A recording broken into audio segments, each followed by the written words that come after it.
प्रेरितों के कामों का वर्णन। अध्याय 26। अग्रिप्पा ने पौलुस से कहा, तुझे अपने विषय में बोलने की आज्ञा है। तब पौलुस हाथ बढ़ाकर उत्तर देने लगा कि हे राजा अग्रिप्पा, जितनी बातों का यहूदी मुझ पर दोष लगाते हैं, आज तेरे सामने उनका उत्तर देने में मैं अपने को धन्य समझता हूं, विशेष करके इसलिए कि तू यहूदियों के सब व्यवहारों और विवादों को जानता है। सो मैं विनती करता हूं, धीरज से मेरी सुन ले। जैसा मेरा चाल चलन आरंभ से अपनी जाति के बीच और यरूशलेम में था, यह सब यहूदी जानते हैं। वे यदि गवाही देना चाहते हैं तो आरंभ से मुझे पहचानते हैं कि मैं फरीसी होकर अपने धर्म के सबसे खरे पंथ के अनुसार चला, और अब उस प्रतिज्ञा की आशा के कारण जो परमेश्वर ने हमारे बाप दादों से की थी, मुझ पर मुकदमा चल रहा है। उसी प्रतिज्ञा के पूरे होने की आशा लगाए हुए हमारे 12 गोत्र अपने सारे मन से रात दिन परमेश्वर की सेवा करते आए हैं। हे राजा, इसी आशा के विषय में यहूदी मुझ पर दोष लगाते हैं। जबकि परमेश्वर मरे हुओं को जिलाता है, तो तुम्हारे यहाँ यह बात क्यों विश्वास के योग्य नहीं समझी जाती?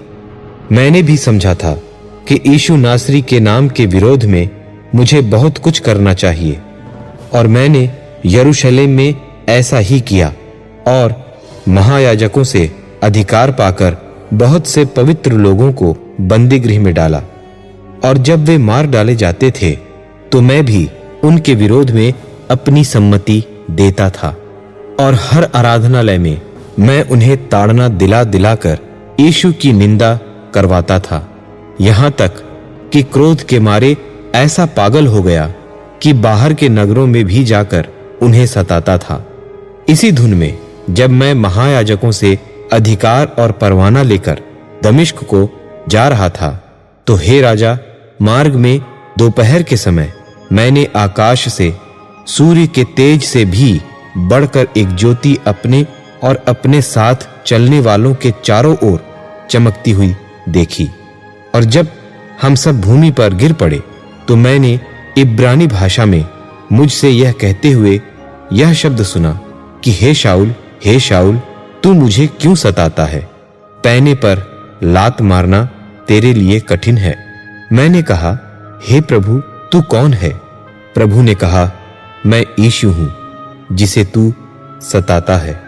परंतु तू उठ, अपने पांवों पर खड़ा हो, क्योंकि मैंने तुझे इसलिए दर्शन दिया है कि तुझे उन बातों का भी सेवक और गवाह ठहराऊं जो तूने देखी हैं, और उनका भी जिनके लिए मैं तुझे दर्शन दूंगा।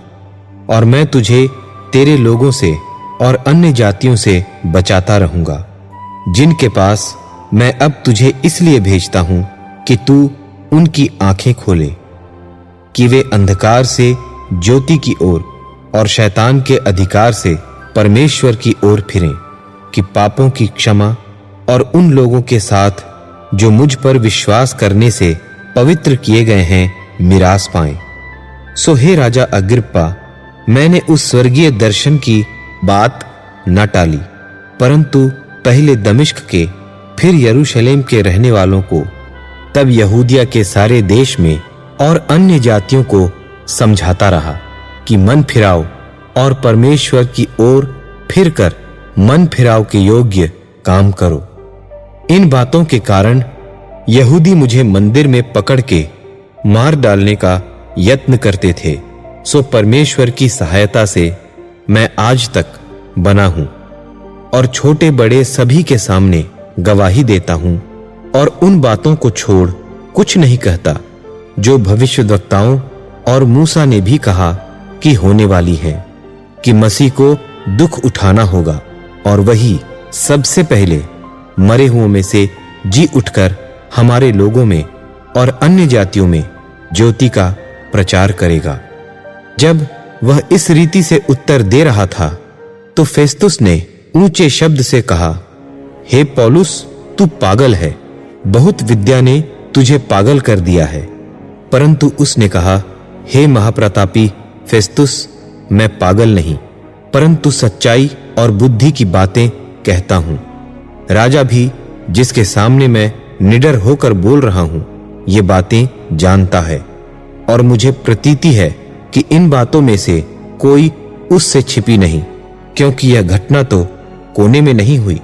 हे राजा अग्रिप्पा, क्या तू भविष्यद्वक्ताओं की प्रतीति करता है?